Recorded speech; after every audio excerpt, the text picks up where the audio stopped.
this body changed. I'm like, whoa, wait a minute, hold up. Everything. What's up, suckers, and welcome back to Everything Courtney.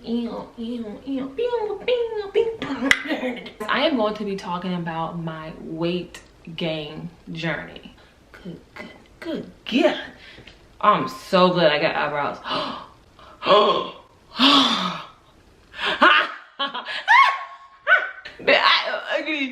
So let's just jump right into it.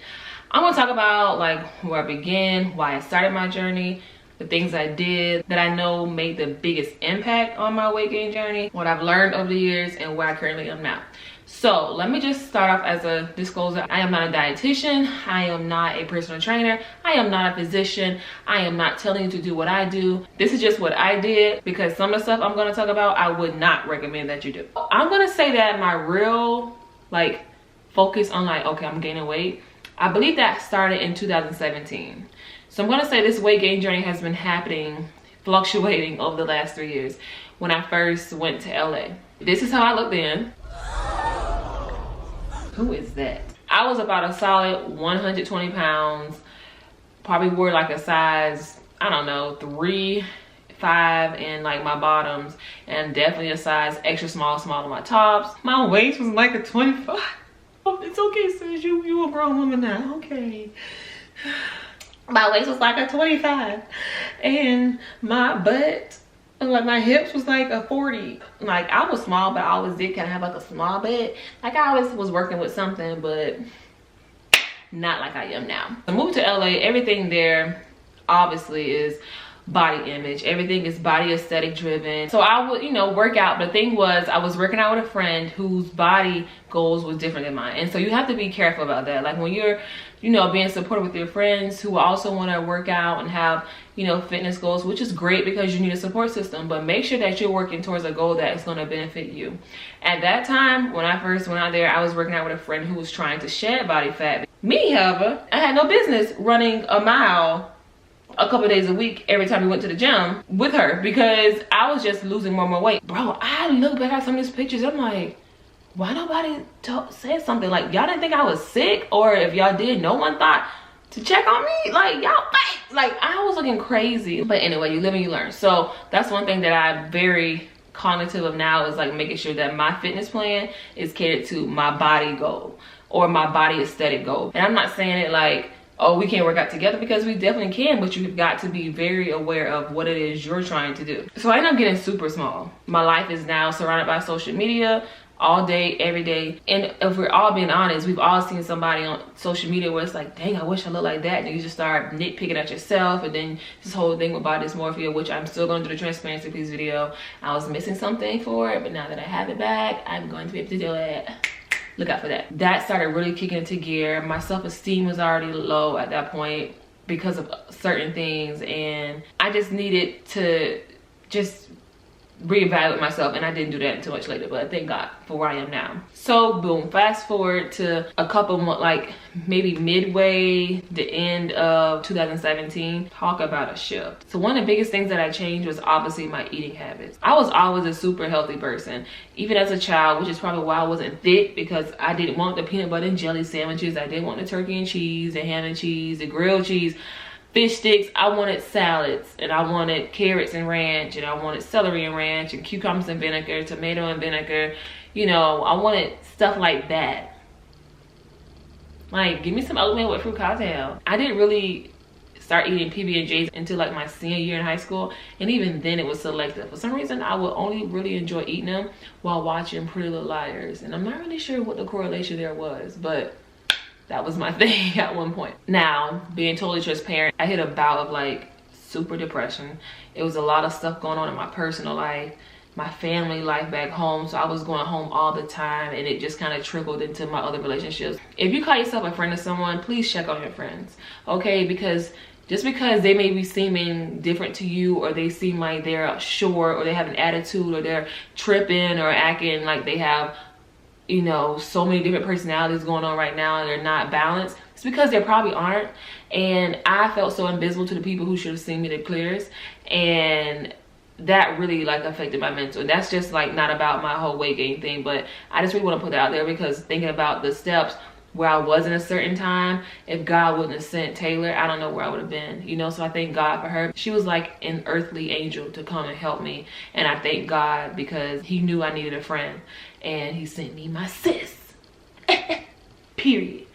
And there's nothing I wouldn't do for her. And so yeah, I was going through a lot of stuff that was just affecting everything. So then I didn't really want to eat that much, and so that really kind of shifted that. And then I was going through so much with the people who were supposed to be the closest to me out there. I went out there by myself. I didn't have any family, so all I had was the people I came with, and it was just a lot of stuff going on.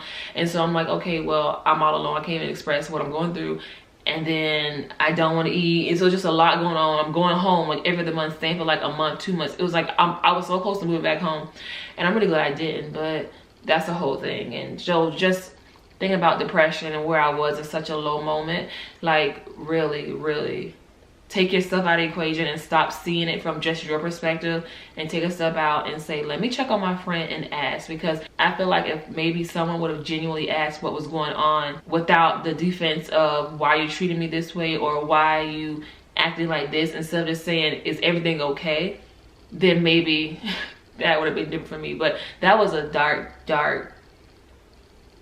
really dark time, and only a few people really know how dark it really was. And I just thank God for the people who he sent to help bring me out, along with his strength. So praise be to God. That's just my bit on that. Looking at my social media, you would have never guessed when I was going through that. And maybe you could have, I don't know, maybe I thought I was hiding it, I'm not sure. But I was going through so much and just trying to figure out life and just feeling like I was all alone. But anyway, back to eating. Me and Taylor both was on this let's just get thick journey. We call it our get thick journey. Oh, that's what I called it. It was my get thick journey. Now I remember. We ended up coming across this supplement called Epitamin. Now I'm sure y'all have seen it. If you're trying to gain weight, I'm sure you may have came across it here on YouTube, because I've seen a bunch of reviews about it. We watched some of them, and you know, we didn't listen to all of them, but we started taking Epitamin. It was like, I don't really know exactly what it is, which is really sad. It's some type of dietary supplement, obviously, that increases your appetite to where you are hungry constantly. When I say all day, I literally was eating all day. But the thing was, it wasn't that I was eating, it's what I was eating. What's the problem? Because my diet basically consisted of mostly pancakes, ensures, and cookies. And that's not really a balanced diet. So like, for an example, after we started taking Epitamin, now, okay, the thing about Epitamin is, let me just say this. The thing about Epitamin is, the first 2 days are just trash. We would take the Epitamin on like the weekends when we like really had nothing to do or something, or just 2 days out of the week where it was like, look, we got a plan to take this because apparently, you know, you get super tired. And we heard it, but it was like, okay, maybe it won't be that bad. I literally felt like I was drugged how tired I was. It was just like ease on you, like, oh, I'm kind of tired. And then it was like, get this elephant off of me. I was just so lethargic those first 2 days. It was so bad. It was like I would literally just wake up to eat, to go back to sleep. By the third day, you kind of come around, which I feel like should have been an indicator that I probably should have been taking this mess, but I did it anyway. Thank you, Lord, for protecting me. And it really did increase my appetite. I was hungry like crazy. And I already had a high metabolism, but this just kicked me into overdrive. And so, because we were trying to gain weight, we were trying to think of things that would help us gain weight. And we started drinking Ensures. Now, not just your everyday Ensure, like 250 calorie Ensure. No, we had the big boys. We pull out the guns for this. And it was like the 350 calorie ones. And we would drink them. But not just drink them. So like for breakfast, we would pour it in our oatmeal for milk. And we would have our oatmeal in the Ensure. So that's one. And then, mind you, we would be buying the huge case, like the big boy case, like Costco level type cases of Ensures and stuff like that, to make sure that we had enough. And we would clear that case in like, you know, within that week. We'll drink it as like an in-between thing. Sometimes pour it in our shakes, our protein shakes, on top of the serious mass we were taking to gain weight. And then, you know, eating hearty meals, a lot of sweet potatoes, Brussels sprouts, shrimp, salads, because I do still love a salad. It's one of my favorite things to eat is a salad. So I was definitely incorporating that too.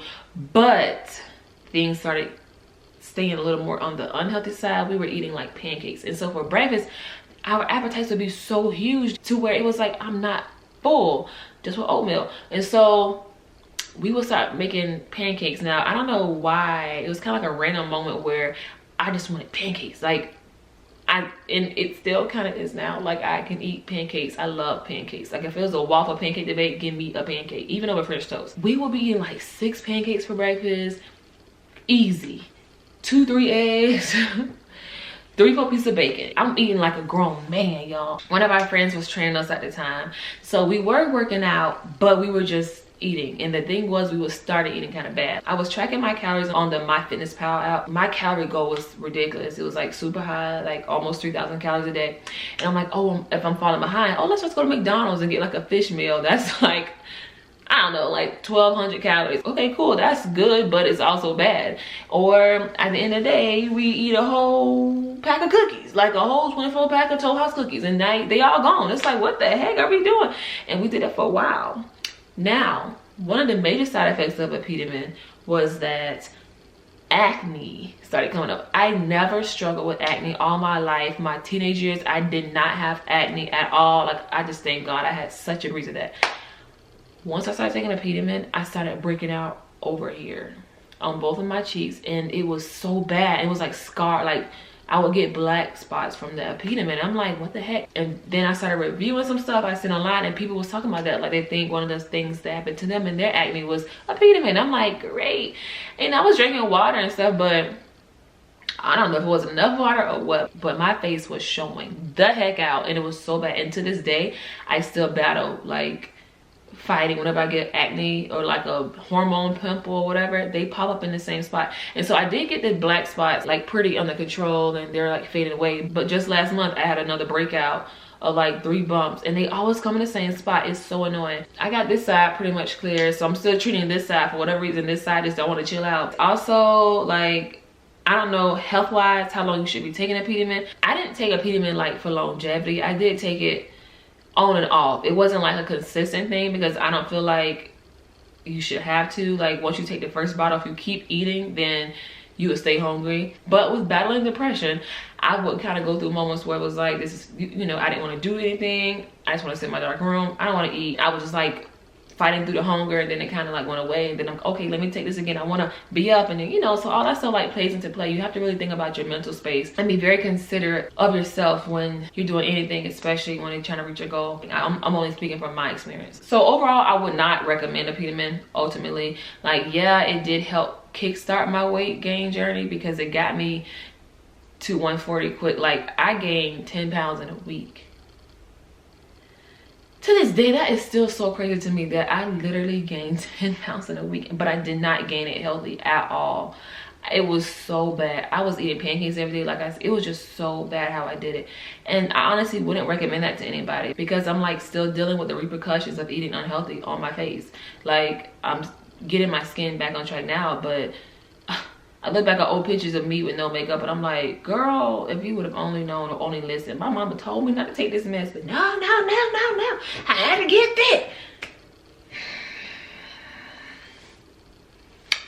Anyway, so body goals is something that I'm trying to steer away from, because most times when we say body goals, we have someone's particular body shape in mind. Like, oh, I want to look like this person. I want my butt to look like this, and my boobs to look like this, and my waist to be snatched like hers, and all this other stuff that you don't even know if it was naturally hers, if she worked for it or she brought it, which is her business, because I'm not gonna judge nobody on how they decide to get it. But you gotta be aware of that, especially with social media. But back then, I did have body goals. I would have like a picture of someone as my background on my phone as a screensaver to like motivate me to keep going. But I'm like, I was so far off from that, so it would be kind of discouraging, you know. So sometimes when we have these goals in mind, it'd be so far-fetched that it's like, you look at yourself like, okay, that's my end goal maybe, but what about my next goal? We gotta be, you know, be aware of that too. You can have your long-term goal in mind, but make those smaller goals, like those 3-month, 6-month goals, so you can see progress, because if not, it is so easy to get discouraged. And so I got up to 140, and I did not look how I thought I was gonna look. I'm like, what the heck is this?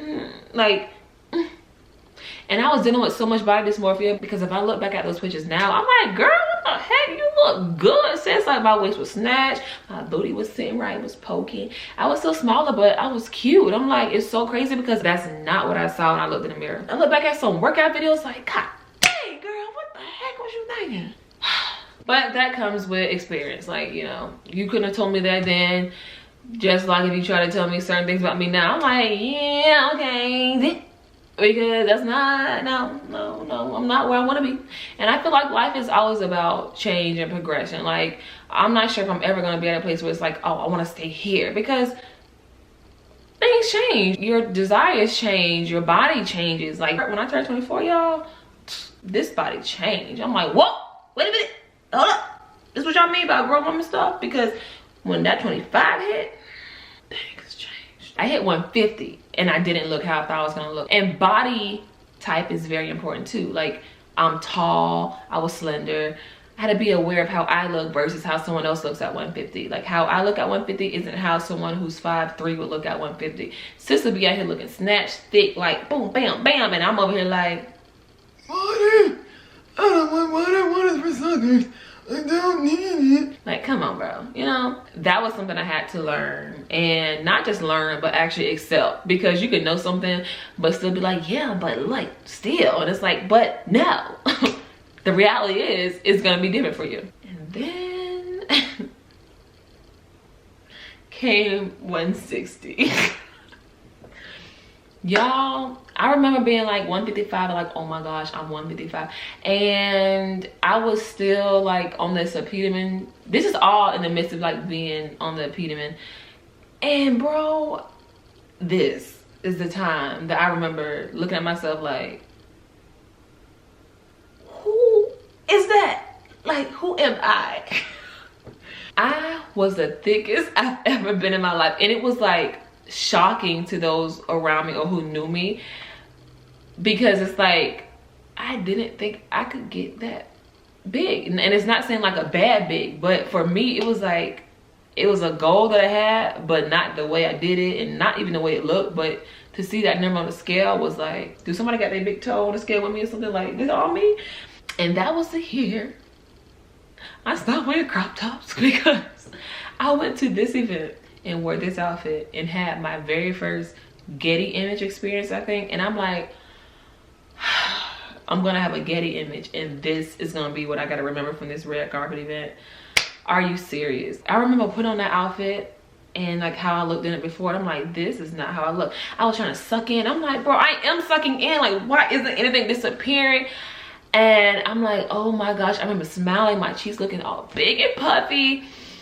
And and then I was like, okay, let's just do this real quick and let me just go in the party and like enjoy myself and forget this ever happened. But the photographer was like, oh wait, can you just pose and like turn this way? And I'm like, okay, y'all think this is cute? And I remember trying to like do the side pose, but my rose my rose is like, me too, I want to get the picture. And I'm like, oh my gosh. And you know, a Getty image, you think gonna be out there, bro, like you can't. The raw image is out there. You can edit it all you want to on your page, but the raw image is there.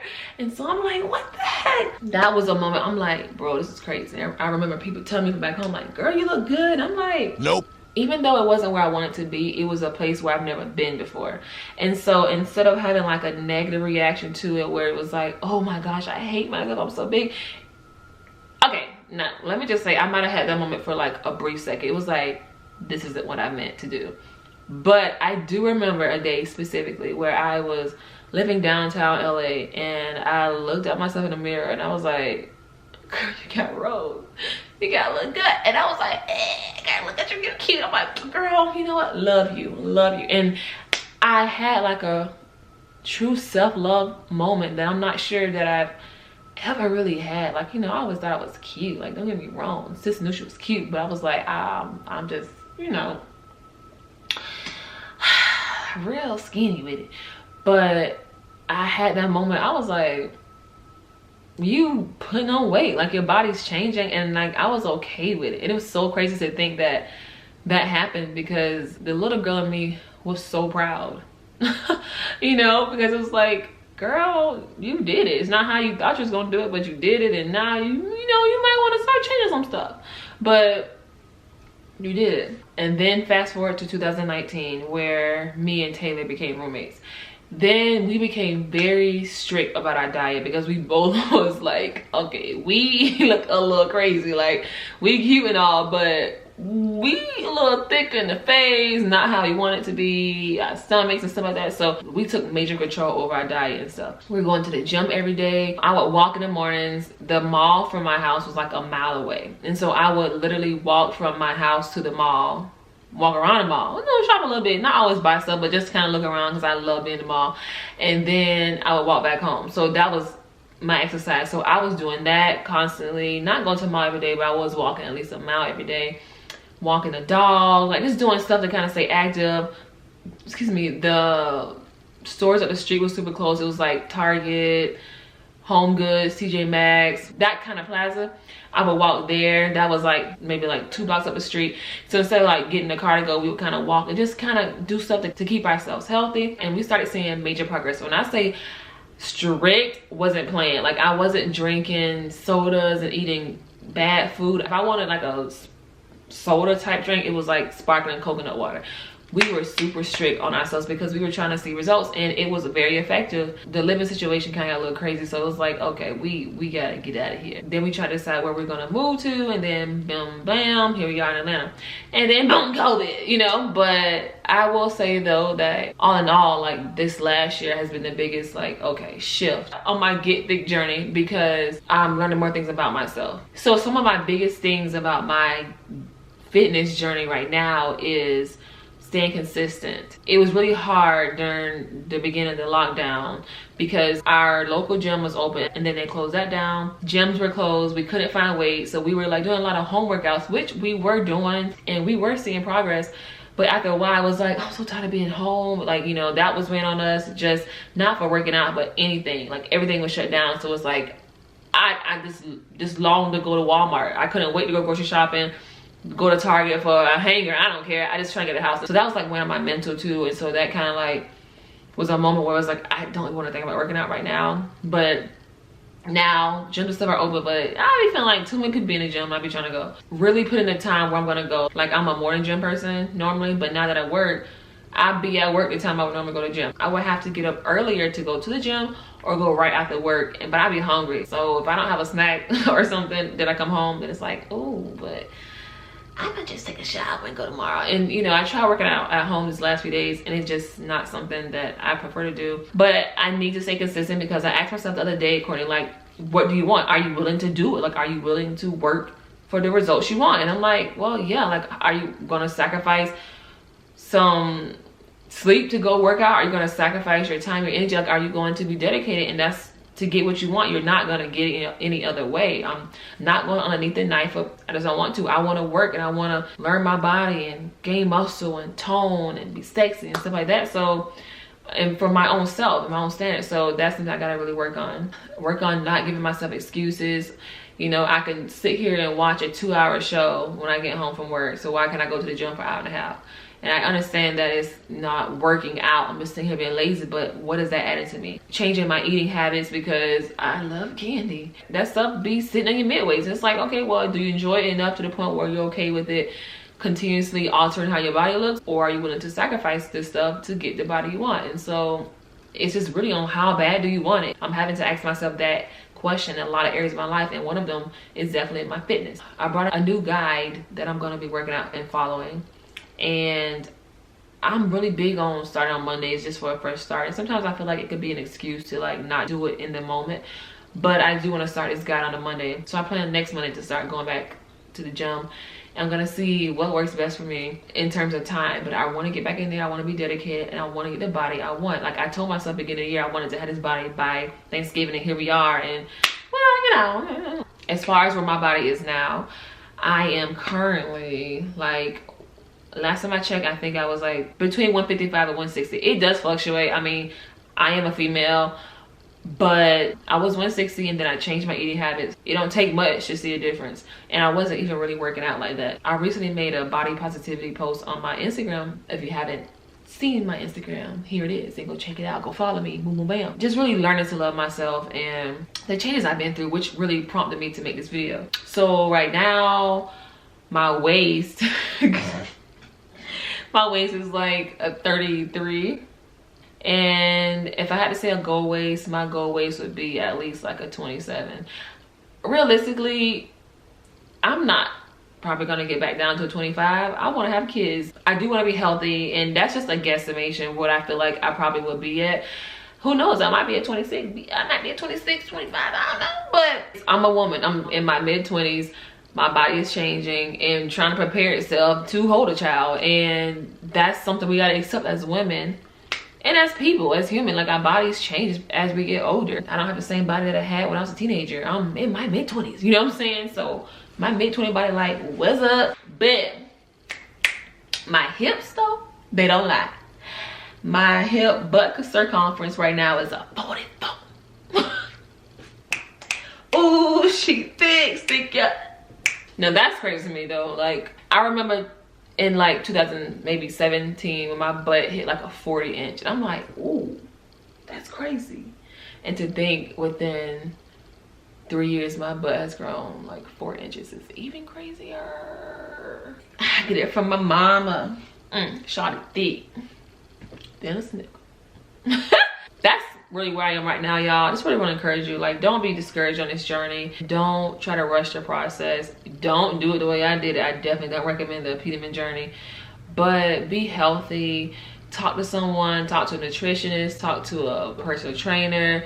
Whatever it takes to figure out what works best for you. I spent so much money on different guys trying to accomplish things, and I look at the person who did it, I'm like, our body types are nowhere near similar, and though I may get some results, they won't look like that. Being real about what you can expect from certain things is much more rewarding than trying to guess or just trying to do something because you think it's going to work and then it doesn't, and now you're all, oh, I'm saying it didn't work, but you didn't do the research. So do your research, talk to professionals. I am not a professional, but this is just my journey. I'll be back, talk about this again when I feel like I'm back on track really well with my workout regimen and seeing results, and I'll keep y'all updated, okay? So I love y'all. Y'all be safe out there. Love one another. Pray for one another. Keep each other encouraged, and go get fine. Your definition of fine. Don't let nobody define what fine is for you, and do it for yourself. Don't be out here getting fine for no man. Don't be out here getting fine for no girl. Get fine for you. Period. All right. I love y'all. Don't forget, Black Lives Matter. Bye. See you in a second, suckers.